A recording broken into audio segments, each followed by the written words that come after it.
Okay, तो I hope आप लोगों को कल इलेक्ट्रोमैग्नेटिक इंडक्शन का बेसिक मतलब इंट्रोडक्टरी पार्ट अच्छे से समझा है। तो एज़ आई टोल्ड यू, एक सर्किट में मतलब एक क्लोज लूप में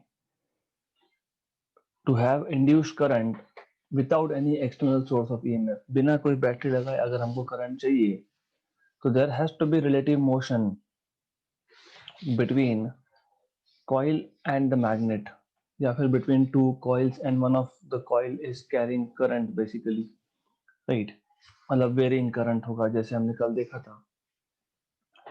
अब ये जो हमने कल एक्सपेरिमेंटल ऑब्जर्वेशंस लिखे थे, मतलब लास्ट सेशन में हमने जो एक्सपेरिमेंटल ऑब्जर्वेशन देखे फैराडेज की, ये सारे ऑब्जर्वेशंस को हम लोग कॉम्पैक्ट फॉर्म में in the form of laws, दो लॉज के फॉर्म में हम इसको लिख सकते हैं। तो जितना भी हमने कल देखा था, that all thing we can fit it into two laws, and those are called as Faraday's laws of electromagnetic induction. Faraday's laws of electromagnetic induction. So whatever we saw in the last session, we can just put that in the form of two laws. Faraday's law of electromagnetic induction. Right. So we already know, मैं एक sentence में लिख देता हूँ कि ये EMI क्या है। तुमको पता है electromagnetic induction is the phenomena in which current is induced. Current induce होने का मतलब ये होता है कि देखो अब तक हमने क्या सीखा है, हमको ये पता है कि किसी भी सर्किट में अगर करंट चाहिए तो उसके लिए ईएमएफ लगाना पड़ता है, right? We need to have EMF. अब एक क्लोज लूप में अगर बिना ईएमएफ के करंट आ रहा है तो इसको बोलते हैं इंड्यूस करंट। लेकिन without EMF you cannot have current, इसलिए हम बोलते हैं कि करंट इंड्यूस हुआ मतलब ईएमएफ इंड्यूस हुआ। बात एक ही है, जब भी हमने एक कॉइल को एक मैग्नेट के रिस्पेक्ट में मूव किया या फिर मैग्नेट को मूव किया with respect to coil, current induce हुआ। अब आप ऐसा बोलो कि करंट इंड्यूस हुआ या फिर आप ऐसा बोलो कि ईएमएफ इंड्यूस हुआ, क्योंकि EMF is the source of current, है ना? विदाउट ईएमएफ करंट नहीं होता, इसलिए ऐसा बोला जाता है कि करंट इंड्यूस हुआ मतलब ईएमएफ इंड्यूस हुआ। तो सिंपल है। So what we know that electromagnetic induction is a phenomena in which EMF is induced in a coil when there is relative motion between magnet and the coil. Basically, whenever there is change in the magnetic flux, हम देखेंगे वो, right? तो ये जो experimental observations थे, we can put them in the form of two laws. So we know that we know that electromagnetic induction, और next time से मैं सिर्फ EMI लिखूंगा, I will not write it down complete. We know that electromagnetic induction is the phenomena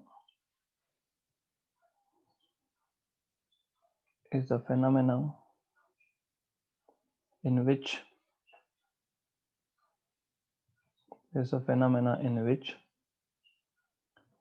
EMF is induced. EMF is induced मतलब current is induced, मतलब current is induced current is induced in a circuit, in a coil या फिर closed circuit, when there is relative motion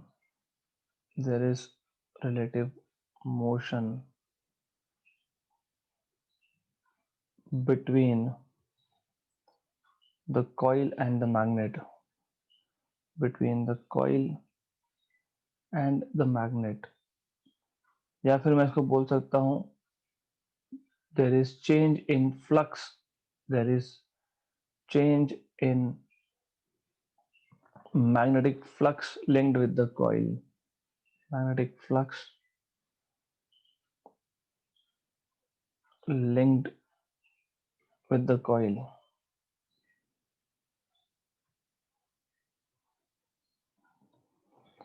right अभी ये जो law है मतलब ये जो ऑब्जर्वेशंस है we can write it in two laws. So these experimental observations were put forward in the form of two laws.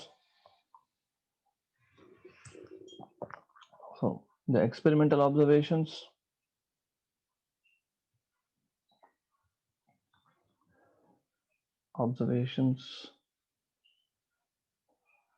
were put forth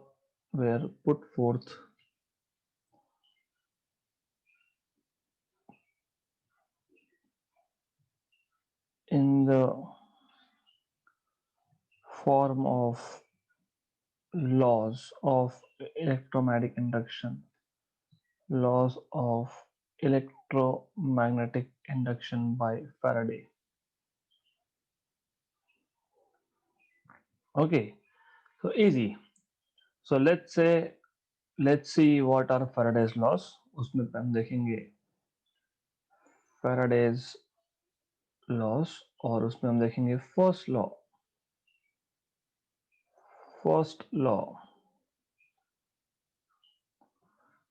law जो है ये क्वालिटेटिव है.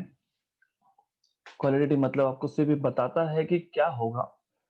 सो इट टेल्स यू जैसे हमने लिखा है यहाँ पे whenever there is change in the magnetic flux associated with a coil there is production of induced EMF in the coil. मतलब देखो कैसा है कि ये मैंने कल बताया था आपको. हमारे पास एक कॉइल है, there is no current. हमारे पास एक मैग्नेट है and if the magnet is at rest with respect to coil there is no current again. लेकिन आपको पता है magnetic field lines they start from north pole and end at south pole.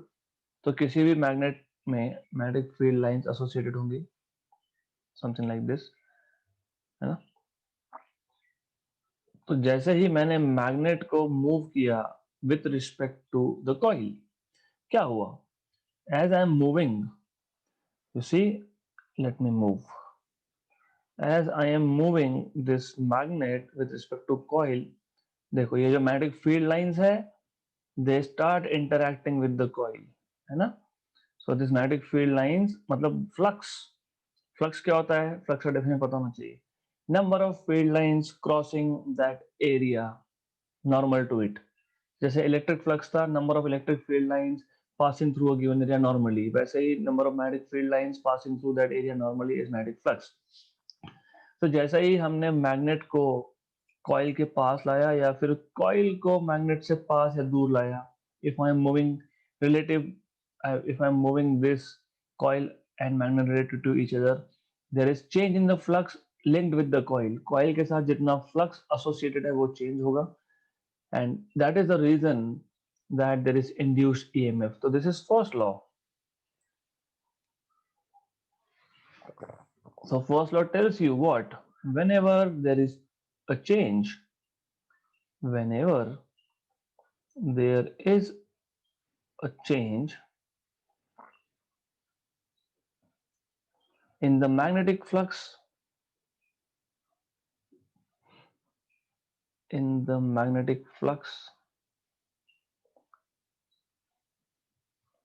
associated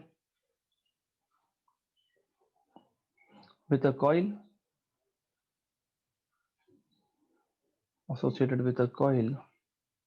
and EMF is induced in the coil, and EMF is induced in the coil.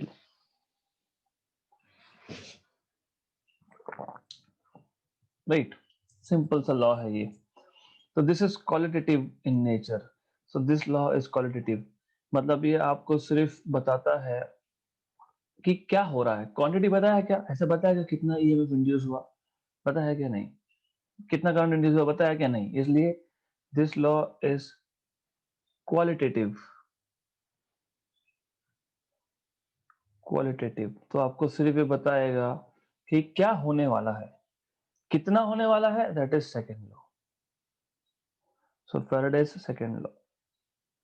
तो Faraday's second law हमको ये बताता है कि exactly कितना EMF induce हुआ.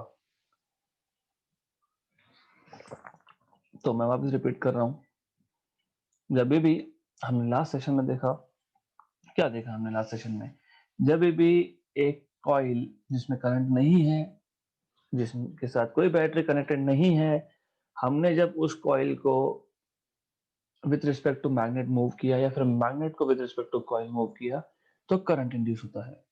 Instead of saying current induce होता है, हम लोग बोलते हैं ईएमएफ इंड्यूस होता है। क्यों बोलते हैं? क्योंकि करंट जो है वो ईएमएफ के बिना नहीं हो सकता, इसलिए हम बोलते हैं कि चलो मान लो ईएमएफ इंड्यूस हुआ, ठीक। तो it is one and the same thing. आप बोलो कि करंट इज इंड्यूस या फिर आप बोलो EMF is induce, is one and the same thing. Okay, right. तो ये जो हमने लास्ट सेशन में एक 10-12 ऑब्जर्वेशंस देखे थे, तो वो सारे ऑब्जर्वेशंस हम लोग दो लॉ के फॉर्म में लिख सकते हैं, Faraday's first law and second law. तो फैराडेज फर्स्ट लॉ को क्या बताता है? जब भी रिलेटिव मोशन होता है between magnet and the coil, EMF is induced. Relative motion का मतलब मैंने अभी अभी समझाया आपको, मैं वापस बता देता हूँ। हमारे पास एक कॉइल है, हमारे पास एक मैग्नेट है, ये मैग्नेट का नॉर्थ पोल है, ये साउथ पोल है। किसी भी मैग्नेट के साथ मैग्नेटिक फील्ड लाइंस एसोसिएटेड होते हैं। So there are field lines of this magnet. So relative motion का मतलब क्या होता है कि जब भी मैं मैग्नेट को कॉइल के पास में ला रहा हूं, तो देखो क्या हो रहा है। ये जो मैग्नेटिक फील्ड लाइंस है, मतलब flux associated with the coil. What is flux? Number of lines through that area passing normally to it. तो जो फ्लक्स एसोसिएटेड है, राइट, तो फ्लक्स चेंज होगा। और जब फ्लक्स चेंज होगा तो करंट इंड्यूस होगा। करंट इंड्यूस होगा मतलब हम लोग बोलेंगे कि magnetic field is EMF is induced, right. तो that is first law, this is qualitative. So it just tells you whenever there is change in the magnetic flux associated with the coil and EMF is induced in the coil. Second law ये बताता है कितना EMF induce हुआ, कितना current induce हुआ।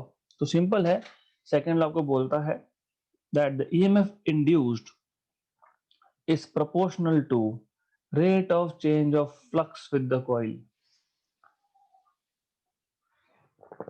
So it just tells you how much EMF is induced. It is proportional to rate of change of magnetic flux associated with the coil. जैसे मैंने अभी भी डायग्राम ड्रॉ किया था, हर एक सेकेंड में मैं फ्लक्स लाइन ड्रॉ कर देता हूँ यहाँ पे। So just draw flux lines over here. मान लो this is flux lines, right. यहाँ पे मैग्नेट होगा आपका। तो हर एक सेकेंड में कितने फील्ड लाइंस, कितना फ्लक्स चेंज हो रहा है, what is the rate of change of magnetic flux with respect to time per unit time, that is EMF induced. So E is proportional to d phi by dt, मतलब E is equal to some constant k into d phi by dt. अगर आप d phi by dt weber पर second मतलब SI unit में और E volt मतलब SI unit में major कर रहे हो, तो k की वैल्यू 1 हो जाती है। Okay, so if you are measuring d phi by dt and E in SI units, then the value of k happens to be 1. इसलिए आप बोलते हो E is equal to d phi by dt. ये है quantitative law, क्योंकि इसने हमको quantity बताया। किसका क्वांटिटी बताया? EMF कितना इंड्यूस हुआ उसका क्वांटिटी बताया, right. So second law basically tells you the magnitude of, क्योंकि डायरेक्शन की बात मैंने नहीं की, डायरेक्शन की बात नेक्स्ट लॉ करेगा, that is Lenz law, right. मैंने सिर्फ बताया कितना क्वांटिटी ऑफ ईएमएफ इंड्यूस हुआ है। So the magnitude of induced EMF is directly proportional to rate of change of magnetic flux through the coil, right. If E is the EMF induced, जो E लिखा है मैंने EMF induced है, और D phi by D T अगर rate of change of flux है पर unit time of course, तो E is proportional to d phi by dt. E is equal to some constant k into d phi by dt. If d phi by dt is measured in Weber per second and E is measured in volt, then k turns out to be 1. Therefore, you have E is equal to d phi by dt, and that is second law of Faraday. Right. So let's put it down. the magnitude of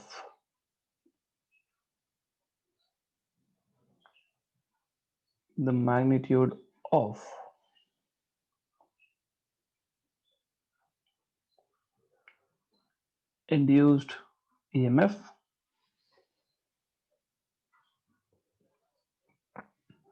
is directly proportional to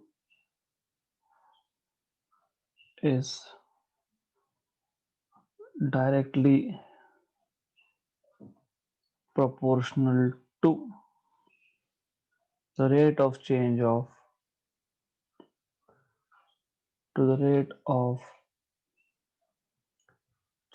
of magnetic flux through the coil. Magnetic flux through the coil.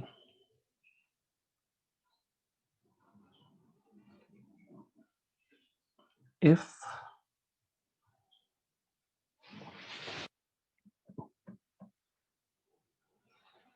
E is the induced EMF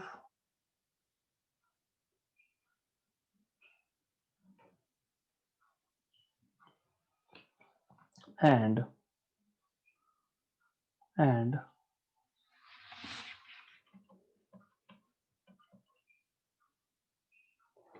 d phi by dt, sorry for this, d phi by dt is the rate of change of flux with time, is the rate of change of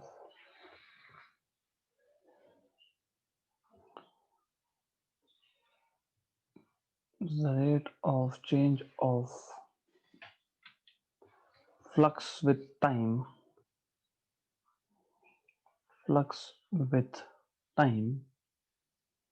then you have E proportional to d phi by dt. Therefore, E is equal to some constant of proportionality k d phi by dt, right? If d phi by dt is measured in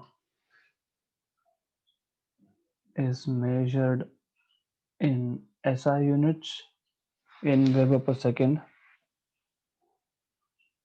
and E is measured in volts, then what we have is k is equal to 1. Therefore, E is equal to d phi by dt, right? So this is quantitative law.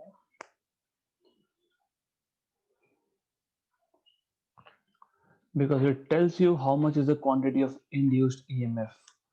This is quantitative law.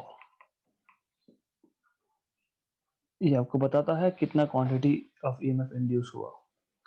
Okay, then Faradays के second law ने हमको सिर्फ quantity बताया, हमको direction नहीं बताया. हमको direction बताना चाहिए था, क्योंकि डायरेक्शन के बिना it is not very clear. मतलब मैं एक काम करता हूं, मैं आपको एग्जाम्पल के फॉर्म में बताता हूं, थोड़ा लिंक करना क्योंकि जरूरी है, इंपॉर्टेंट है ये. You have to link it. हमारे पास एक कॉइल था, इस कॉइल में कोई भी करंट नहीं था क्योंकि हम लोगों ने यहाँ पे बैटरी लगाया ही नहीं. फिर हमने एक मैग्नेट लिया और ये मैग्नेट जो है फिलहाल हमने रेस्ट पे रखा है, we are not moving it. Then ये मैग्नेट का आपका नॉर्थ पोल, ये साउथ पोल. फिर ये मैग्नेटिक फील्ड लाइंस है, we have magnetic field lines. थोड़े ज्यादा लाइंस दिखाना पड़ेगा मुझे.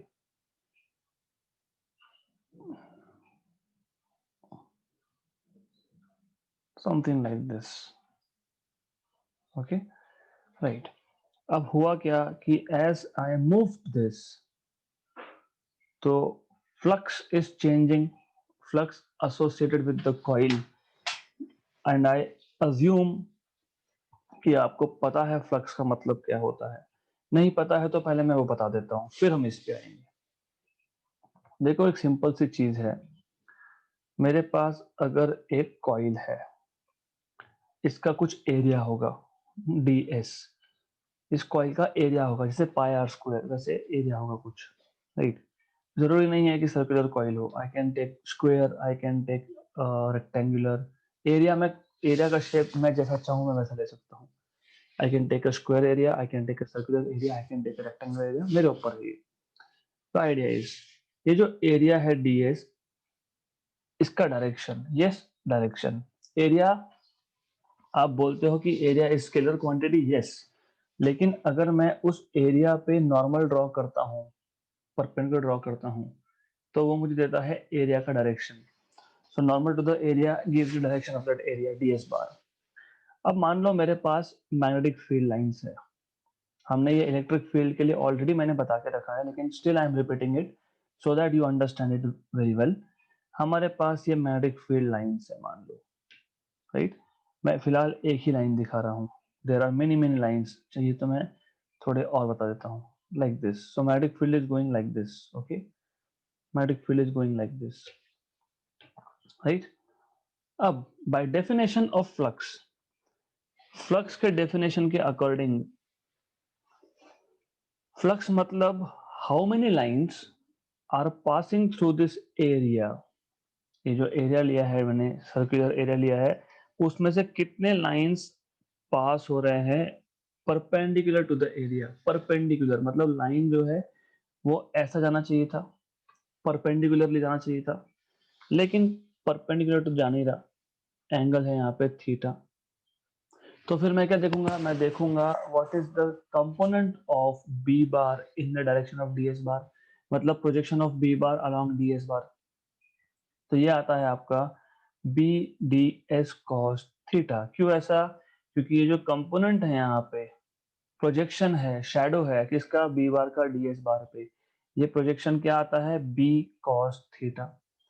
मैं अगर बी कॉस थीटा को ds मतलब ये पूरा एरिया ds, इससे मल्टीप्लाई करता हूं तो मुझे टोटल नंबर ऑफ लाइंस मिलते हैं। मैं डायग्राम ड्रॉ करता एक लाइन ड्रॉ कर रहा हूं, लेकिन there are many many lines passing through that area. तो if I multiply B cos theta with ds, I get total number of lines passing perpendicular to that area, तो उसको बोलते हैं फ्लक्स, राइट। तो इन शॉर्ट, फ्लक्स मतलब उस given area में से कितने लाइन पास हो रहे हैं perpendicular to the area, how many number of lines are crossing that area normal to it, that is flux, that's it। तो फ्लक्स अगर समझा है तो फिर आगे कुछ समझेगा आप। देखो क्या है, लेंज लॉ ने ये, sorry, second law of Faraday, Faraday's के सेकेंड लॉ ने ये तो बता दिया कि जब भी फ्लक्स चेंज होगा, तो जब मैं मैग्नेट को पास में लाऊंगा तो देखो क्या हो रहा है, when I am bringing the magnet towards the coil, पहले कॉइल के साथ कोई भी फ्लक्स एसोसिएटेड नहीं है, फिर मैंने पास में लाया, तो ये फ्लक्स मतलब magnetic field lines they are starting to interact with the loop with the coil. मैं जैसे और पास में ला रहा हूं तो ज्यादा नंबर ऑफ लाइंस पास हो रहे हैं, करेक्ट, राइट, मतलब फ्लक्स चेंज हो रहा है।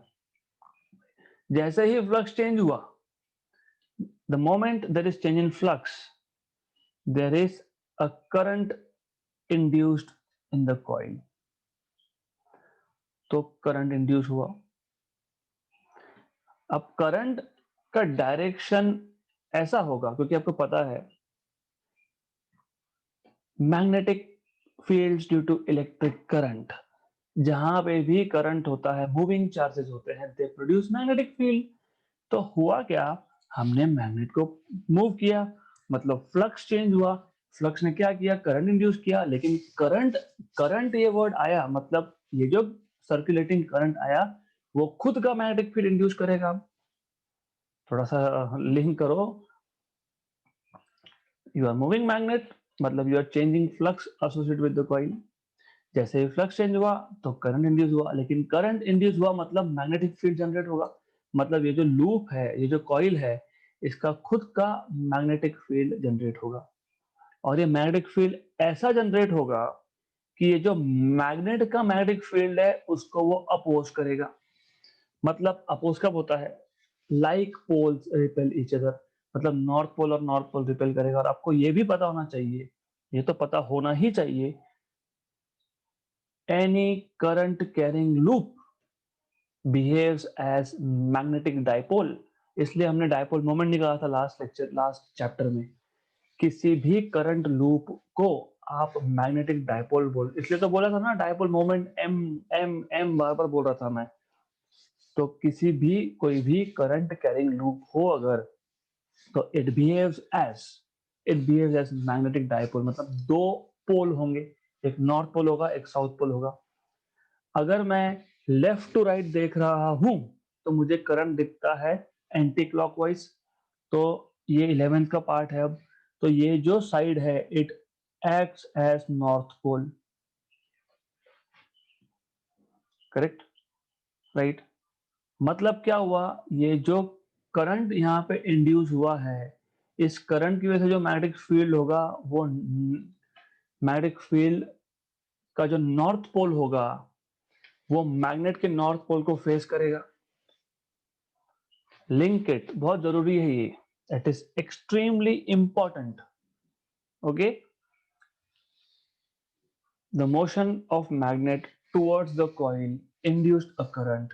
That induced current produced a magnetic field, magnetic dipole, such that अगर north pole external bar magnet का नॉर्थ पोल अगर हमारे कॉइल के पास में आ रहा है तो करंट ऐसा प्रोड्यूस होगा कि जो फेस मैग्नेट की तरफ है वो नॉर्थ पोल जैसा एक्ट करेगा और नॉर्थ में रिपल्शन होता है। मतलब बड़ा मतलब ही है ये कॉइल। सेल्फिश, सेल्फिश क्यों? करंट किसने बनाया? करंट मैग्नेट की वजह से आया, क्योंकि मैग्नेट को हमने मूव किया, बराबर, करेक्ट। तो वी मूव्ड मैग्नेट, मतलब वी चेंज फ्लक्स। इस चेंज इन फ्लक्स ने करंट इंड्यूस किया। करंट ऐसा इंड्यूस हुआ कि वो जो फेस मैग्नेट की तरफ है वो नॉर्थ पोल बन गया। अभी north pole magnet north pole को रिपेल कर रहा है, मतलब अपोज कर रहा है। तो जिसने करंट को बनाया वो उसी को अपोज कर रहा है, राइट। तो this is Lenz law. So Lenz law को क्या बताता है?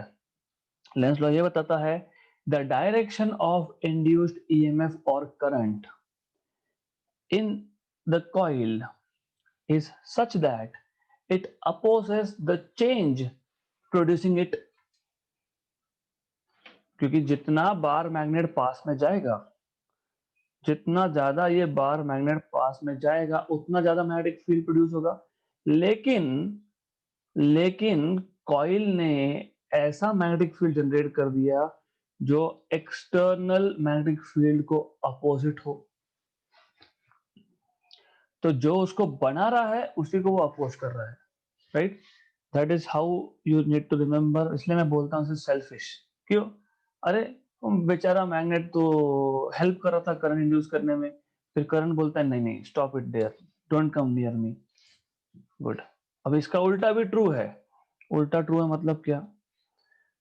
सपोज, इमेजिन इमेजिन मैं मैग्नेट को दूर लेके जा रहा हूं, मैं मैग्नेट को दूर लेके जा रहा हूं, इमेजिन करो। सो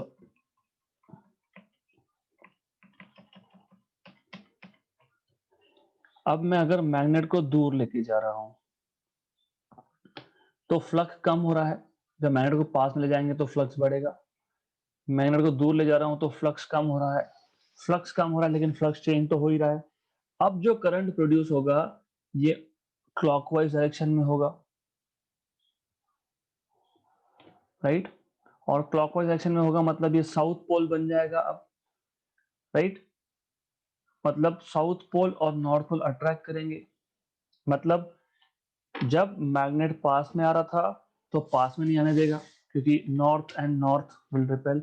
जब मैग्नेट दूर जाने की कोशिश कर रहा है तो उसको दूर भी नहीं जाने दे रहा है, क्योंकि now the current is such that the the side of the coil facing the magnet is behaving like south pole, तो नॉर्थ और साउथ में अट्रैक्शन होता है, तो ना पास आने देगा ना दूर जाने देगा, so it is opposing, right.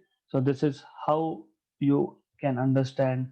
तो इसका मतलब ये है, इसका मतलब ये है कि जो हमने सेकेंड लॉ लिखा फैराडेज का, E is equal to d phi by D t, Lenz नाम के साइंटिस्ट ने सिर्फ इसमें एक माइनस साइन लगा दिया,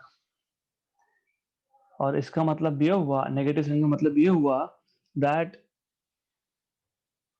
द इंड्यूस्ड करंट और EMF is such that it is opposing the cause that is producing it. जिसने उस करंट को प्रोड्यूस किया वो उसी को अपोज कर रहा है, so that is Lenz law.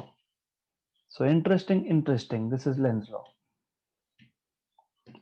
So we will be writing down what is Lenz law, और ये जो मैंने सब आपको लिख के दिया, बता के दिया, अब वो सारा का सारा हम लोग लिखेंगे। सो Lenz law of electromagnetic induction, right? So it tells you a very simple thing, the direction of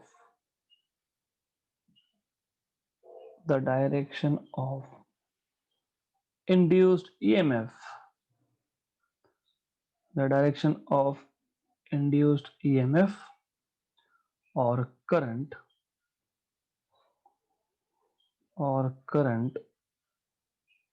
in the coil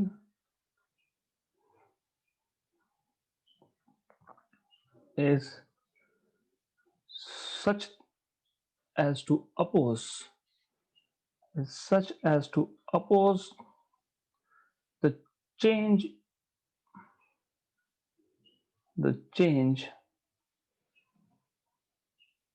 in the magnetic flux which produces it,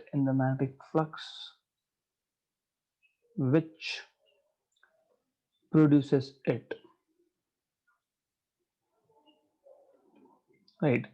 Therefore what you can write is E is equal to minus d phi by dt. Okay, so negative sign indicates that the induced EMF opposes the change in magnetic flux, indicates that the magnetic flux, that the induced EMF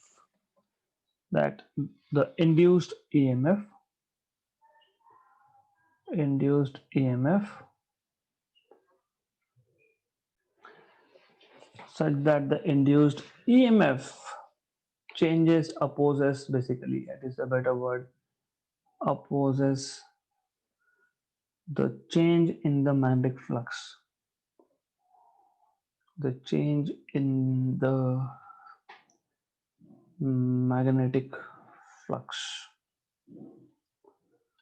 right. तो अब ऐसा करेंगे हम, जो कुछ मैंने आपको बताया in terms of motion of magnet and direction of induced current, वो हम लिख लेंगे। तो उसको बोलते हैं Faraday's coil and magnet experiment. तो Faraday's coil and magnet experiment. तो मैं इसमें दो केसेस लूंगा। I will be taking,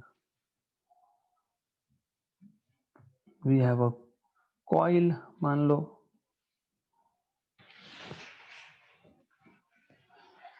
coil, then we have a magnet, let's assume.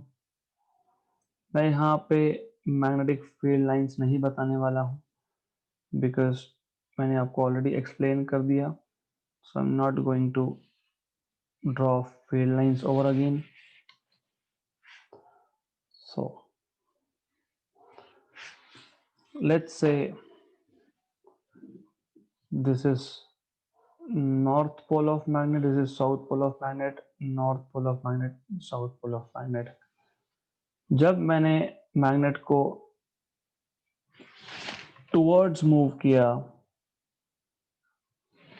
Coil के टूवर्ड्स मूव किया तो करंट जनरेट हुआ एंटी क्लॉकवाइज डायरेक्शन में, सच दैट जो साइड कॉइल का जो साइड मैग्नेट की तरफ है it behaves as north pole, तो रिपल्शन होगा। अगर मैंने मैग्नेट को अवे मूव किया, राइट, तो current is in clockwise direction, तो जो साइड कॉइल का मैग्नेट को फेस कर रहा है it behaves as south pole, तो वो मैग्नेट को दूर भी नहीं जाने देगा। Let me call this as figure A and this as figure B. Okay, so interesting, when north pole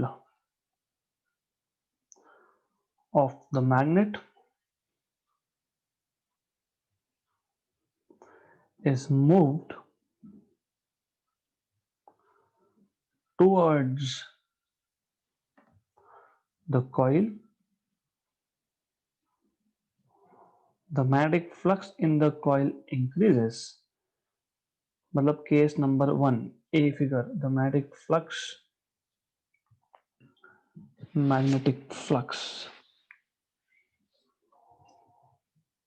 in the coil increases and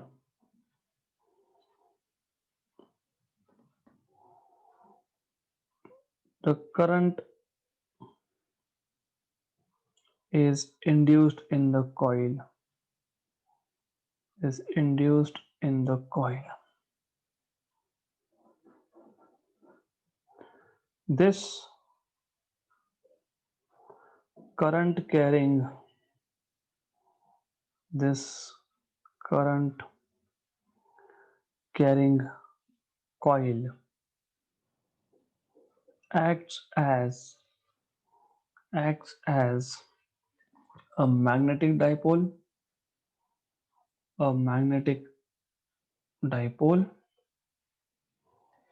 with side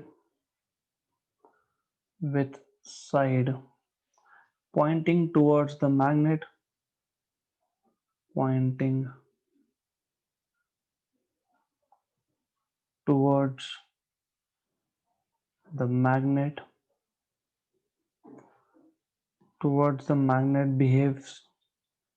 behaves like north pole, behaves like a north pole,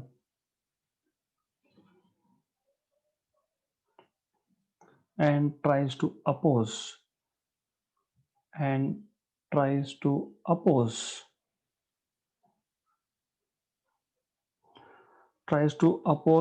that is to repel the approaching north pole, tries to oppose the approaching north pole of magnet, approaching north pole of magnet. For this the coil produces anti-clockwise current. For this the coil produces anti-clockwise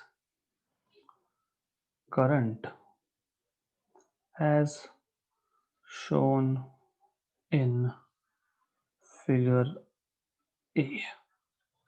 okay, then अगर मैं north pole को दूर ले जाऊंगा तो क्या होगा, तो आई एम लेजी, इसलिए मैं क्या करूंगा, मैं कॉपी और पेस्ट का काम करूंगा। If north pole of the magnet is moved away from the coil, is moved away from the coil, the magnetic flux in the coil decreases।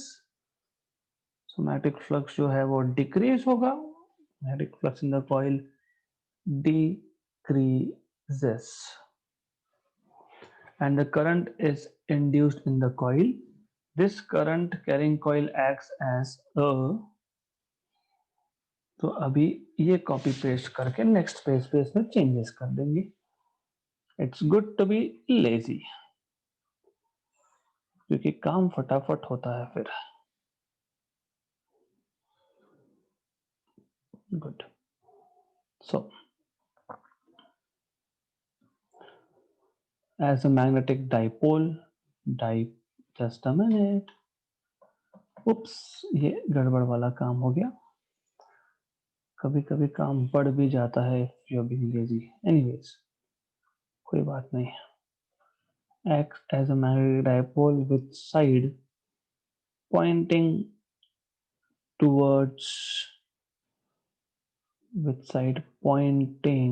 towards the magnet। ठीक है।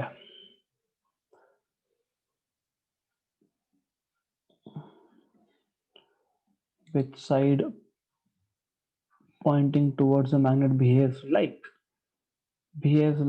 south pole, behaves like south pole and tries to oppose the receding north pole and tries to attract, बोल सकते हो, and tries to attract the receding मतलब दूर जा रहा है अपने से, receding north pole, and thus the coil produces clockwise current as shown in figure B। ऐसा है। Okay, so this is how you can make notes। easy है। I mean, you just have to explain कि जब magnet पास में आएगा तो क्या होगा, मैग्नेट दूर जाएगा तो क्या होगा। Correct. simple। so we will stop here and we'll continue here onwards in the next session।